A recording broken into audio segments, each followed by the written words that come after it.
제일 중요한 미래의 저는 핵심 영역이 두 가지라고 보는데, 하나는 소통 능력하고 문제 해결 능력. 직장인들도 공부머리 테스트를 한번 해보셔라. 그다음에 다중지능도 한번 해보시고 멘탈도 한번 해봐야 됩니다.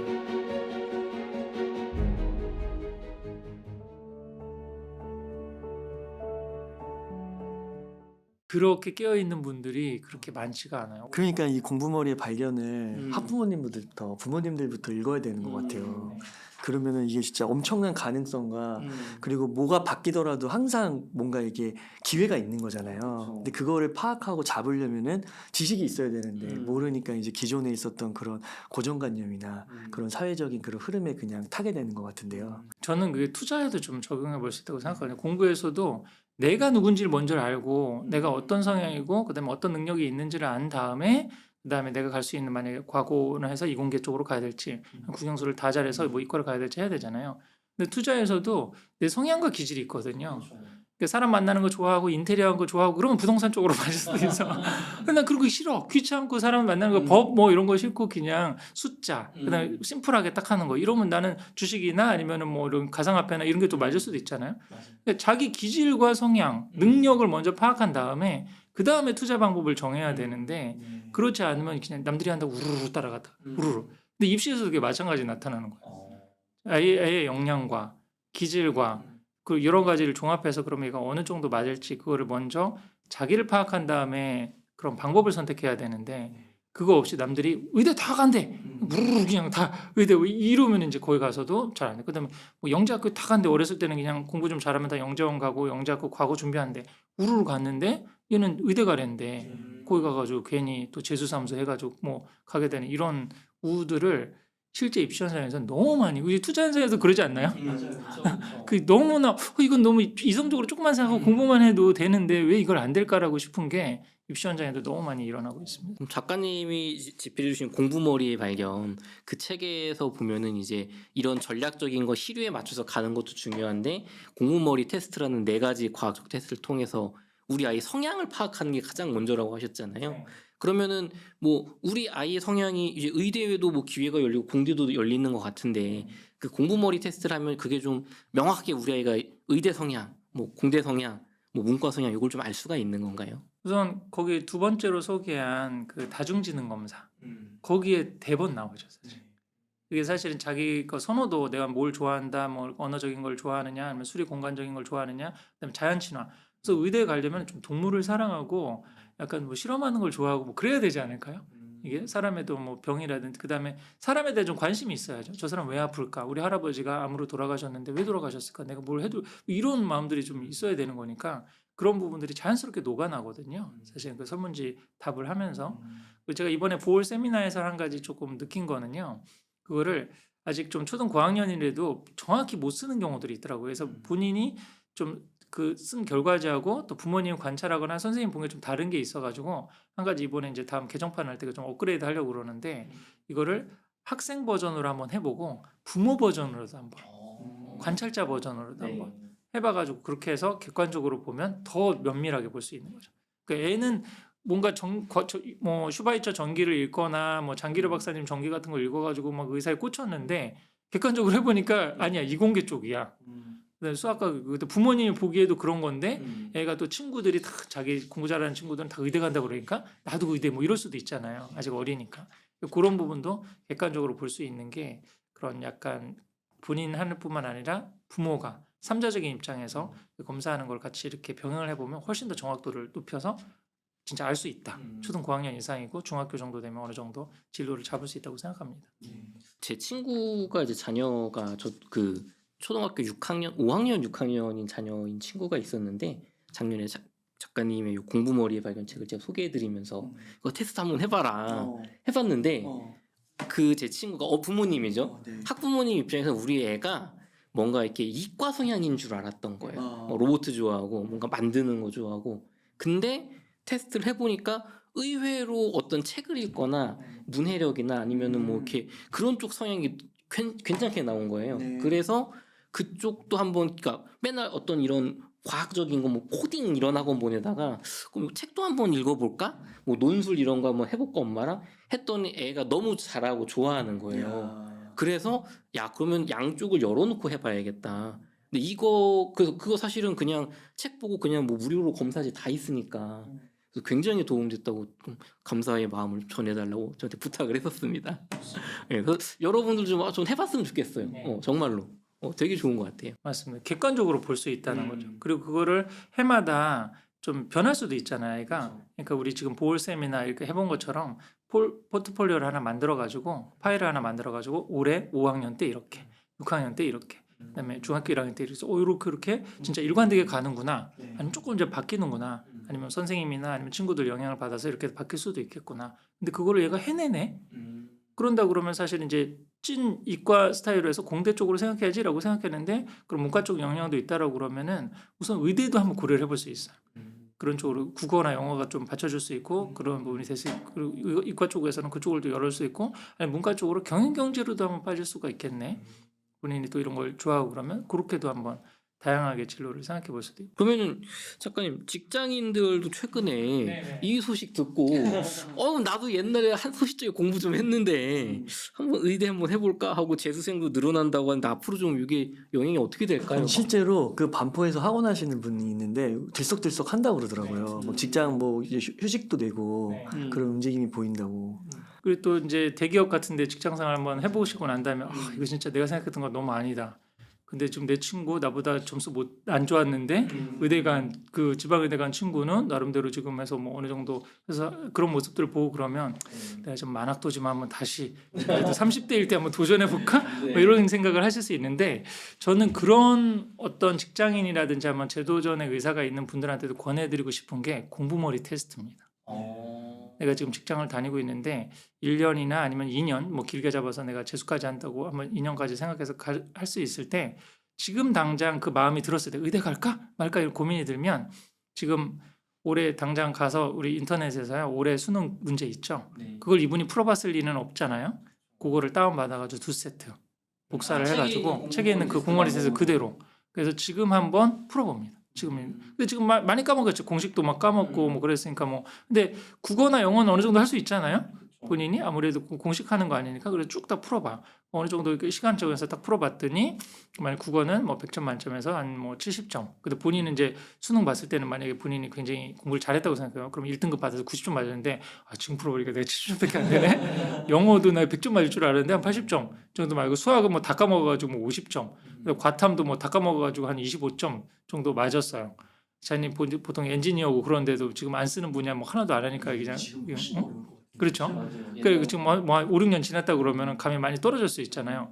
그렇게 하고 난 그 신청전서를 하고 그다음 하루 쉰 다음에 좀 뭐 토요일 날 그렇게 한번 보고 일요일 날 다시 한번 똑같은 시험을 오픈북으로 봐보는 겁니다. 시간 제한 없이 찾아보면서. 국어는 뭐 책도 찾아보고 인터넷 수학은 이제 공식 찾아보니까 맞다 이거 이렇게 해가지고 요 공식을 쓰면 되는 거였는데 이거 까먹고 있었네. 그러면서 이제 하나둘씩 막 생각나겠지 자기가 했던 거. 그래가지고 맞다 그러고 뭐 재밌네. 그다음에 내가 그 학생 때는 못 봤는데 지금 이제 직장인에 비해서 객관적으로 보니까 훨씬 더 잘 풀리는 것도 있었어. 어떤 거는. 뭐 그렇기도 하고 과탐도 뭐 이렇게 한번 해보니까 그 전에는 왜 이게 이해가 안 되는데 막 현장에서 해보니까 막 이해됐던 거 있잖아요. 물리나 뭐 그런 거 같은 경우는 이게 이렇게 해서 내가 뭐 지금 훨씬 해보면 잘할 수도 있겠네라는 생각이 들죠. 근데 만약에 지금 첫 번째 테스트에서 100점 만점 기준으로 해서 내가 한 70점이 나왔다. 감이 많이 떨어졌으니까. 근데 지금 오픈북으로 해서 그다음에 시간 제한 없이 한 거에서 80점이 나왔다. 그러면 이분은 의대 가망성이 없습니다. 당연한 거 아니에요? 의대는 5, 1등급이어야 돼요. 모두가 다 90점 넘어야 돼요, 지금. 근데 내가 1년 뼈 빠지게 한다라도 나는 오픈북으로 했는데 내가 시간 충분히 갖고 맘 잡고 공부해서 80점까지 올릴 수 있다는 거잖아요. 그 감이 떨어진 거예요. 더 이상 1년을 한들 2년을 한들 쉽지 않습니다. 그런 분들은 빨리 접어라. 열심히 회사 다녀라. 그리고 오히려 이 경제 채널 보면서 차라리 돈 공부를 더 하셔라. 그러니까 또 막 진짜 지방에서 상위권 학생들이 계속 도전하고 그런데 거기서 또 거기서 그러니까 이렇게 생각해. 이거 착각을 해서 지금 입시 현장에서는 근데 언론에서는 그게 자극적인 기사니까 직장들도 들썩거린다 뭐 이렇게 막 얘기를 하고 그러는데 입시 현장에서 별로 무서워하지 않습니다. 그다음에 재수생 늘어나는 것도 뭐 재수생이 많이 중하위권이 늘어나는 게 무슨 상관이야? 이거는 수능에서도요 실제 그러거든요. 수능에서도 만약에 재수 삼수에서 갈 수 있는 아이들이 정말 멘탈이 약해서 한두 문제 더 틀린 애지 실력이 없는 애들이 재수 삼수에서 가는 게 아니에요. 그 비중이 쉽지가 않아요. 이게 의대 저기 한다는 그 이전에는 4-5문제 틀려야 갈 수 있는 게 의대였어요. 그래서 5,000명 늘면은 6, 7개 틀리는 겁니다. 그래도 빡세. 여전히 빡센 한두 거예요. 문제 조금 더 한두 문제 삐끗하면 가는 거거든요. 이거는. 그러면은 10문제 틀리면 여전히 뭐 가능성은 없는 건데 이거는 가능하겠죠. 내가 전공이 뭐 이렇게 지구과학이나 뭐 이런 거였어. 근데 지금 첨단 공대가 열리니까 나는 지금 해봤더니 10개 정도까지는 커버할 수 있어. 그러면 의대는 안 되더라도 의대 쪽이 쫙 빠지니까 그러면 나는 반도체학과는 한번 가볼 수 있겠네. 그래, 그다음에 인공지능 지금 좀 뜨고 있어가지고 한번 해보고 싶었는데 대학원 가기도 그렇고 근데 이 부분의 학부가 굉장히 좀 괜찮으니까 그럼 나는 이렇게 한번 해보겠네. 뭐 근데 그걸 또 1학년부터 다닌다는 게 사실 쉽지가 않으니까 보통 대학원에는 이제 편입을 하게 되죠. 공대는 그래서 사실은 이제 선호도가 떨어지기는 하긴 하는 건데 근데 뭐 그런 의미에서 또 하나 이제 약대는 약간 변수가 될 수 있죠. 약대 쪽인가 빠진 약대는 약간 좀 전문직이고 이것도 마찬가지로 그러는 거니까 한번 내가 약대는 거 한번 해보겠다. 한번 수의대는 한번 해보겠다. 뭐 이렇게 한 그런 의도로 내 10개 정도 틀리는데 한번 도전해 볼까? 근데 10개 정도 틀려서는 앞으로 의대도 힘들어요. 5,000명이 되는 상황에서. 그래서 그거를 현실을 직시하시고 가장 객관적인 거는 그 직장인들도 공무원리 테스트를 한번 해보셔라. 그다음에 다중진흥도 한번 해보시고 멘탈도 한번 해봐야 됩니다. 약대나 수의학과 이런 한의학과 이런 쪽은 조금 그래도 경쟁이 좀 완화된다고 볼 수 있는 건가요? 그 위쪽이 빠져주니까 그 약대도 마찬가지예요. 사실은 이제 그 치대는 조금 성격이 다른데요. 그러니까 의대 왜 그러냐면 치대는 6년이잖아요. 의대 10년이고. 그것도 그렇고 나는 약간 의대 공부 그렇게 너무 이렇게 하기 싫은 친구들도 있어. 공부 잘하는 친구들 가운데 나 빨리 나와서 개업하고 그다음에 치대 선생님은 응급 환자가 별로 없잖아요. 이빨 아파서 뭐 돌아가시는 분 있나요? 아프시면 내일 오시든지 뭐 다 하니까 약간 스케줄도 저기 하고 치과 선생님 2-3분이 연합해서 같이 하면은 자기 시간도 훨씬 많이 가질 수 있고 저도 지금 제 블로그 그 우리 구독자 중에 부동산 투자하시는 분들 치과 선생님 굉장히 많습니다. 의사 선생님 비해서 상대적으로 시간이 좀 나십니다. 좋아 보이는데요. 그러지 않습니까? 약간? 그러니까 약간 그래서 나는 의대보다 치대 가는 인원도 있어요. 그러니까 치대는 약간 저긴데 그런데 한의대, 약대, 수의대는 의대 점수가 모자라서 한두 문제 차이로 나는 진짜 의대를 가고 싶었는데 한의대로 그냥 갔다든지 아니면 약대로 갔다든지 그런 인원들은 이제 들썩들썩 할 수 있죠. 네, 한두 문제만 더 맞으면은 한번 될 수 있는데라고 해서 그렇게 좀 움직일 가능성이 있기 때문에 의대 정원 확대의 최대 수혜자는 전 둘로 보는데요. 하나는 같은 메디컬 학생 중에서 그런 지방의 의대를 갔던 친구들이라든지 아니면은 약간 약대라든지 특히 한의대 쪽에 계셨는데 나는 이제 의대로 한번 다시 해보겠다라고 하는 이런 분들이 이제 최대 수혜자가 될 수 있고 그다음에 두 번째 그룹은 이제 지방에 있는 이과 상위권 학생들인 거죠. 지금 2,000명 느는 가운데 거의 80%가 지방으로 그 쿼터가 배정될 가능성이 많거든요. 그러면 지방에서는 정말 옛날에는 그 전교 1, 2등만 뭐 의대 갔다. 그러면 지금 3, 4등, 5, 6등까지가 기회가 있는 거예요. 현역으로. 그래서 이제 제가 얘기하는 게 그 수도권에서도 지방 발령을 받으신다든지 제가 이번에 금요일 날 관련해서 특강을 하는데 지금 그 접수를 받아보니까 지방 발령하시는 분들이 굉장히 관심이 많아요. 공무원이어가지고 도르셔야 되는 분들 있잖아요. 좀 우리 아이가 좀 공부 좀 한다 싶으면은 그 이전에는 지방 간다 뭐 이렇게 좀 했는데 지금은 이제 오 잘 됐다. 가가지고 한번 가서 한번 애가 어느 정도 하는지 보고 거기 교육 인프라 정도 좀 보고 그래가지고 괜찮다 싶으면은 머무르자라고 결심할 가정들도 상당히 많이 있는데 근데 그런 좀 연구가 없거나 지방 발령이 아니거나 이렇게 해서 그러니까 한번 경험을 해봐야 되는데 그냥 이론적으로만 생각하시는 분들은 현실적으로 옮기기가 쉽지가 않습니다. 왜 그러면 인프라나 친척이나 가족이나 지금 맞벌이 부부 같은 경우는 시부모님이 다 서울 수도권에 사신다고 보세요? 지방으로 뜬금없이 연고동네 갈 수 있겠습니까? 거의 이거 사실 이 언론에서는 이제 막 지방으로 막 저기 하는 거 지방 유학이 폭주할 거다라고 생각하는데 현실적으로는 쉽지가 않습니다. 그래서 제가 이제 약간 해보려고 그러는 게 이런 좀 강의를 듣고 한두 번씩 한번 도전을 해보시는 분들 괜찮고 특히 서울 수도권에서 약간 디지털 노마드라든지 아니면 직업의 어떤 그게 좀 자유로우신 분들 있잖아요. 그런 분들은 30, 40대 그런 젊은 부부들이라고 아이들 어린 부부라면은 한번 도전을 해보셔라. 그래서 서울 수도권의 전세값을 빼서 지방 실거주 비용 훨씬 낮잖아요. 이따가도 제가 구체적으로 소개해드릴 때 몇 군데 있거든요. 사실 뭐 대전이라든지 뭐 익산이라든지 익산은 SAT라 KTX가 다 같이 다닙니다. 거기 양쪽으로 다 가는 그런 입지이기 때문에 괜찮은 측면도 있고 집값이나 아니 거주 비용은 훨씬 더 싸죠. 그렇게 해가지고 만약에 지금도 막 투자할 기회가 굉장히 많잖아요. 막 열리고 있는데 종잣돈이 없잖아요. 투자금이. 근데 그거를 근검절약해서 뭐 모으려면 몇 년을 모아야 되는데 지금 살고 있는 걸 다운시프트 해본다고 생각해보세요. 서울 수도권에 5억의 전세를 살았는데 우리 지방만 가도 1억이면 아주 넓은 데서 살 수 있습니다. 그러면 4억을 세이브할 수 있잖아요. 그걸 갖고 투자를 해놓고 그다음에 아이들 공부하는 상황을 봐서 얘가 좀 공부를 잘한다 그러면 진짜 지방 의대라든지 아니면 교대, 약대 이런 걸 한번 좀 노려보는 전략적인 선택을 할 수도 있고 내가 좀 공부도 좀 저기 하고 아무래도 좀 자극받는 게 필요하고 좀 애들 경쟁도 있어야 되니까 결국은 중고등 때는 다시 서울 수도권으로 와야 된다 그래도 한 5, 6년 거기서 저기 하고 그동안 5, 6년 동안 열심히 공부해가지고 자산을 좀 증식할 수 있잖아요. 근데 서울 수도권에서 깔고 앉아 있으면 어디서 뭐 방법이 나오니까 하늘에서 뭐 로또가 되지 않는 한 무슨 투자 과정이 있냐는 거죠 제가.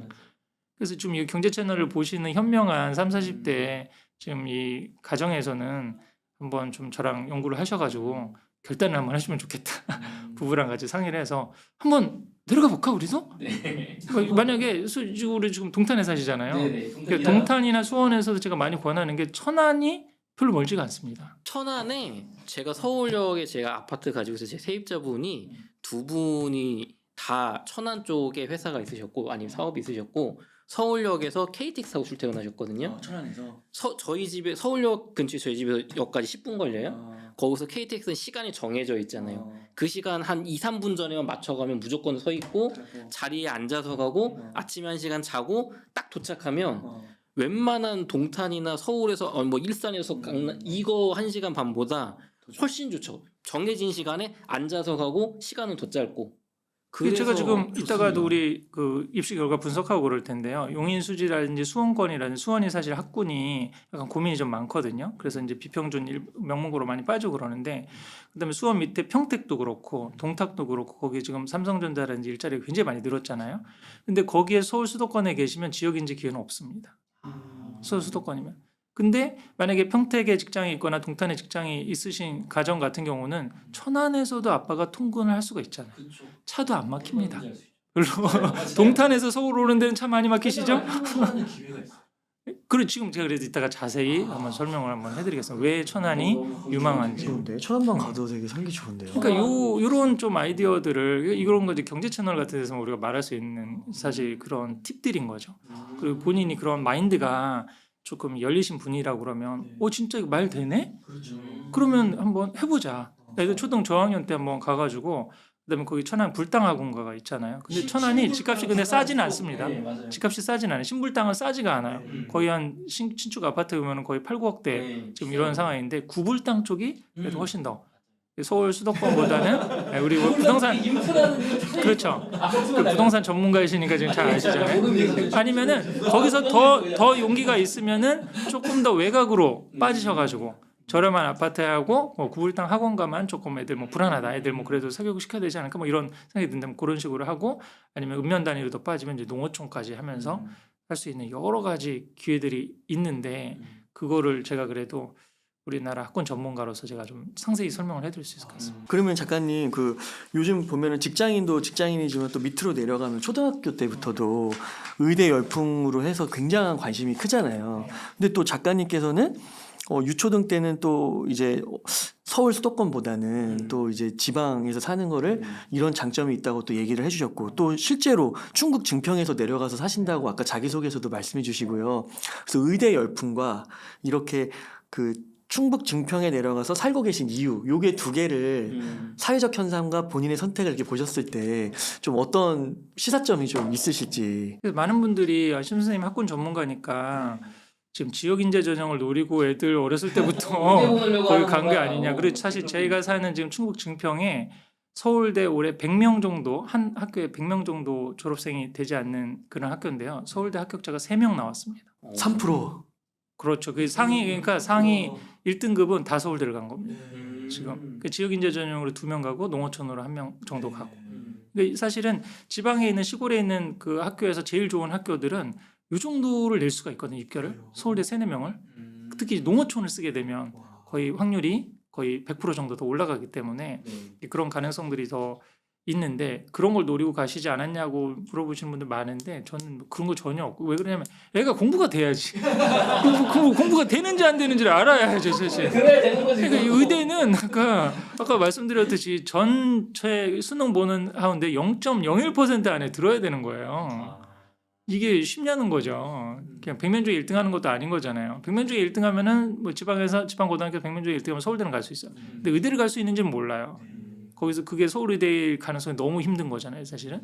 그러니까 그런 지금 상황에서 저는 뭐 애들 교육 때문에 내려간 건 아니고 그러니까 입시 때문에 내려간 건 아니고 애들이 좀 자연 속에서 저는 좀 자연의 기운을 받고 그다음에 마음껏 뛰어놀고 또 가장 좋은 게 우리 사실 동탄 우리 자주 얘기 나오는데 동탄이 그렇고 학생 수가 거의 20명대, 30명대 넘은 과밀이 굉장히 많아요. 그 젊은 층 인구가 굉장히 많기 때문에 예, 거의 빠글빠글 유초등의 천국이라고 그러죠, 보통. 예. 그러면 한 3, 40명 되는 데서 선생님이 애들을 케어하는 거하고 저희 시골 학교에서 한 반에 10명도 안 되는 데서 케어하는 거하고 어디가 더 아이가 자존감, 공부 자신감을 가질 수 있을까? 그다음에 또 많은 분들이 착각하는데 유초등 때 한글을 일찍 데려가고 뭐 인식 공부를 많이 해야지 사실 그럴 것 같는데 실질적으로 유초등 그 초등학교 교육 현장에서 아이들이 기가 제일 죽는 때가 언제인지 아세요? 남학생들 같은 경우는 미술 시간에 그림을 못 그릴 때. 그림 그려가지고 뒤에다 전시하잖아요. 아 맞아요. 그림 잘 그리는 애 여학생들은 굉장히 뭐 잘하는데 나는 색감도 없고 뭐 막 이래. 또 그다음에 남학생들 가운데 또 약간 운동이 안 되는 축구 못하는 애들. 그다음에 줄넘기 같은 거 하고 그러는데 너 때문에 또 우리 틀렸잖아, 우리 팀 졌잖아, 막 그렇게 해가지고 다른 친구들한테 비난받고 그러면 최근에 좀 초등학교 선생님을 만났는데 본인은 아이 사교육을 미술하고 운동을 시킨다는 거예요. 내가 교육 현장에 있어 보니까 애들이 기가 죽고 자존감이 꺾이는 순간은 그거지 내가 문제 하나 틀렸다고 이게 기죽는 게 아니다라는 거예요, 사실. 초등학교 때 막 시험을 많이 보고 막 등수를 게시하고 그러진 않잖아요. 근데 친구들한테 직접 받는 비난이 제일 사실은 이제 그런 건 거예요. 근데 막 10명인 데에서는 애들 별로 비난하지도 않습니다. 얘가 빠지면 축구가 안 돼. 아무리 못하는 애들 얘를 끼워주고 해야 돼. 풍물패 이걸 해야 되는데 지금 다 모아도 5, 6명인데 야, 넌 아무리 목해도 그냥 캥가리 네가 쳐. 뭐 이렇게 되는 거니까 어디가 자존감이 있을까요? 어디가 행복한 학교 생활을 할 수 있을까요? 이건 너무나 교육적으로도 사실은 서울 수도권 과밀학급에 있을 이유가 없는 거거든요. 그렇죠. 제가 30분의 1의 교육적으로 대우를 받는 생각해도. 거고 10분의 1의 대우를 받는 거니까. 네. 그리고 저희 지금 뭐 여러 차례 얘기했지만 저희 아이 다니는 병설 유치원 같은 경우는 한 5, 7세 통합반이기 때문에 저희 선생님이 그 우리 지금 담임하시는 선생님이 3년을 애를 지켜보고 계세요. 지금 동생도 들어가거든요. 같이 그렇게 해가지고 지켜보는 게 사실 사립초등학교에서는 그런 애들 많거든요. 1학년 담임 선생님 6학년 때까지 하면서 애를 계속 근데 공립에서는 계속 선생님이 바뀌잖아요, 사실은. 그러니까 이런 여러 가지 엄청난 교육적 장점이 있습니다. 이게 좀 뭔가 재테크에 관심이 있고 경제적인 센스가 있으신 분들은 시골 학교 옵션이라고 하는 거는 진짜 옵션이 아니라 거의 필수로 걸어놓고 가도 괜찮다.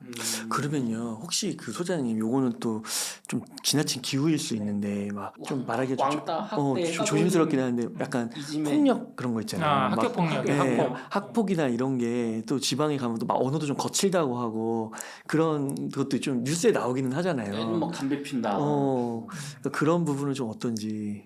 그게 지금 제가 책에도 하나 썼는데 우리 한국지에서 괴산으로 이제 수도권에 사시다가 이제 내려오신 분이 있는데 그분이 그 괴산에 있는 조그만 시골 초등학교에 아이를 보내고 난 다음에 소감이 오히려 그 아이가 초등학교 4학년인가 그랬는데 아빠 여기 애들은 욕을 안 해.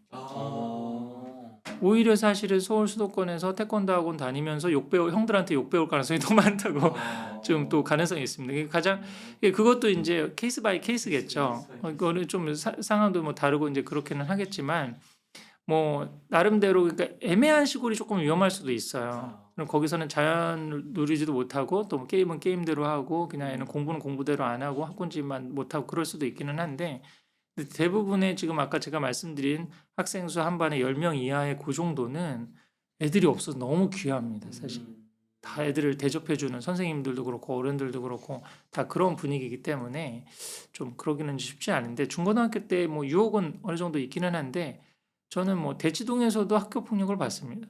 그 대치동에 이제 그 전에 가는데 그 어떤 애들, 중고생 애들이 초등학교 애들을 소위 말해 삥 뜯는다고 그러죠.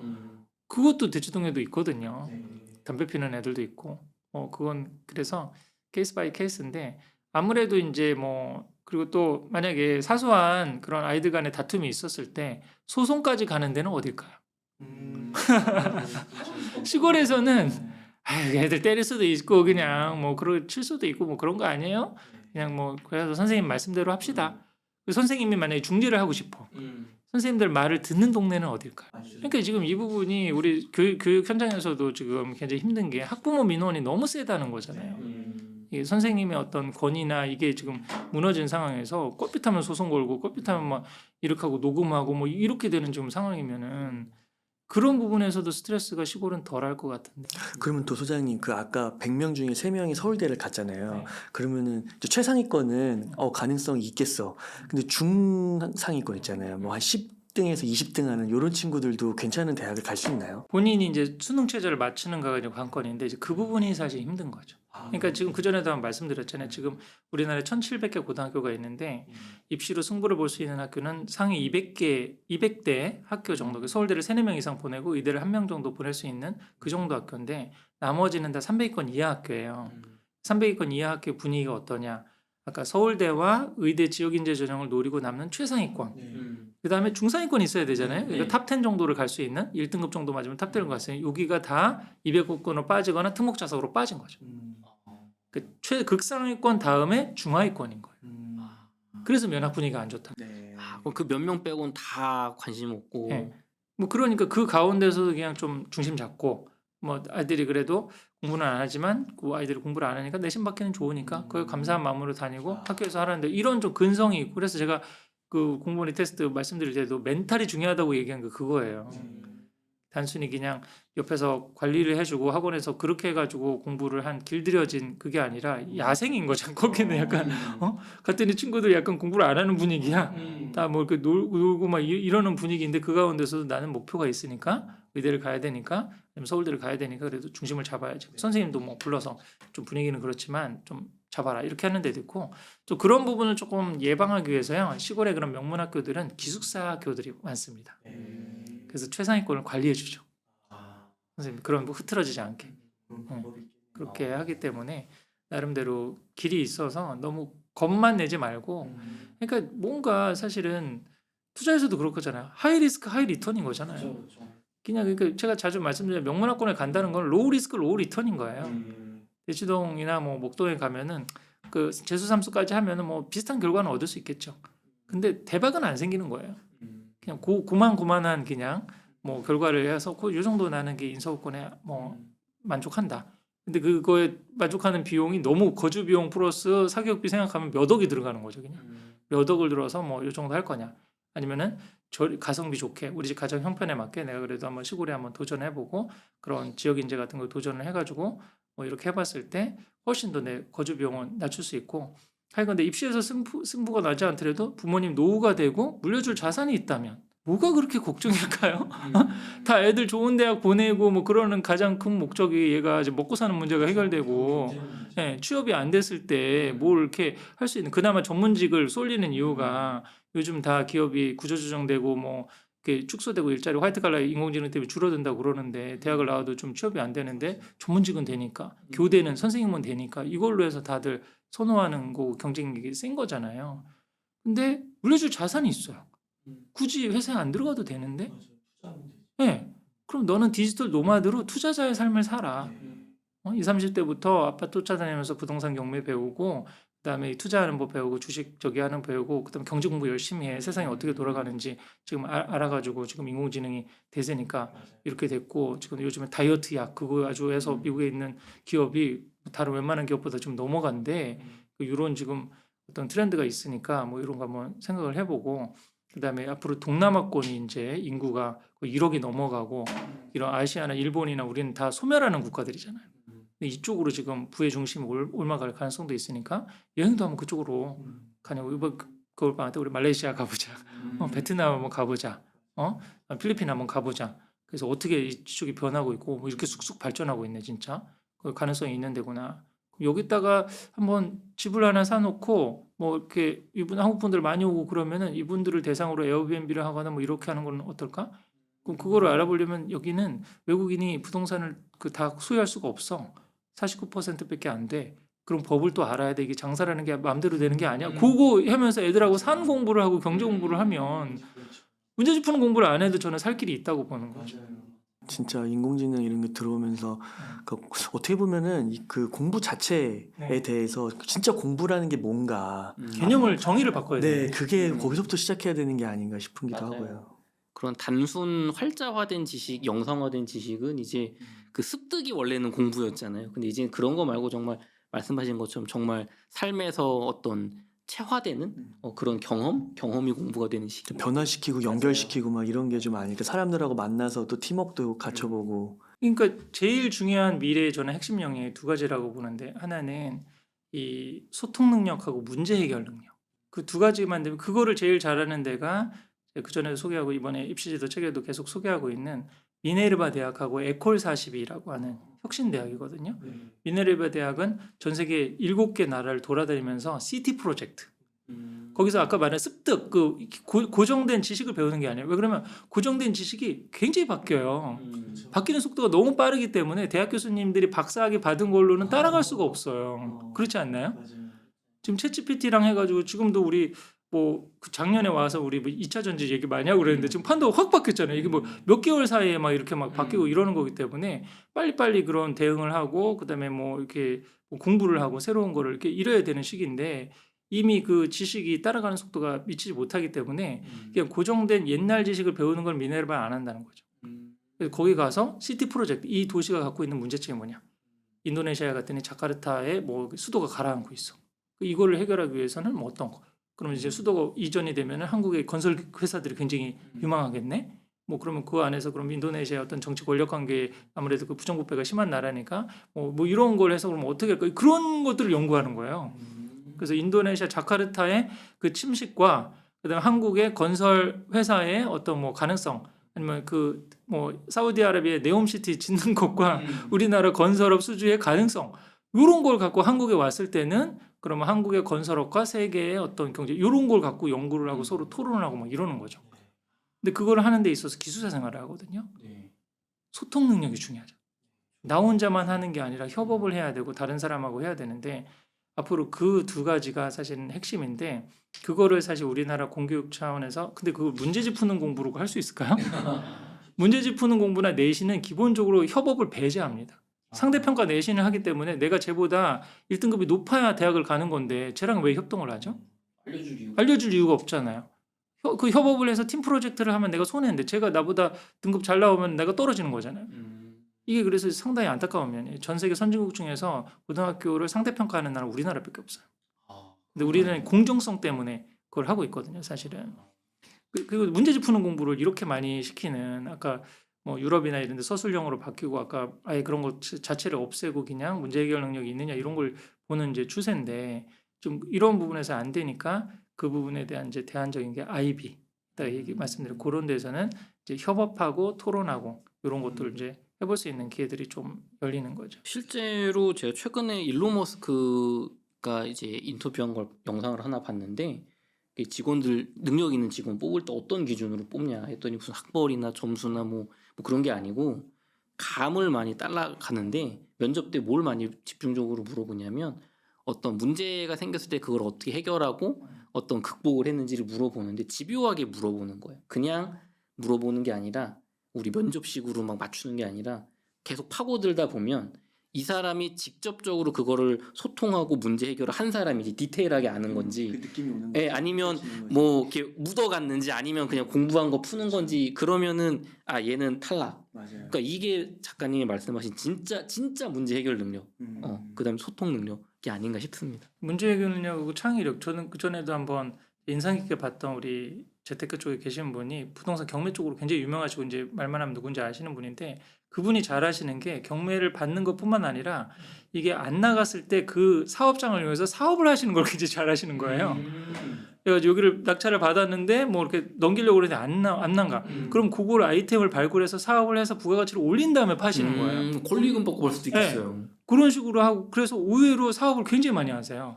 부동산 경매 플러스 그게 사실 문제 해결 아닌가요? 그렇죠.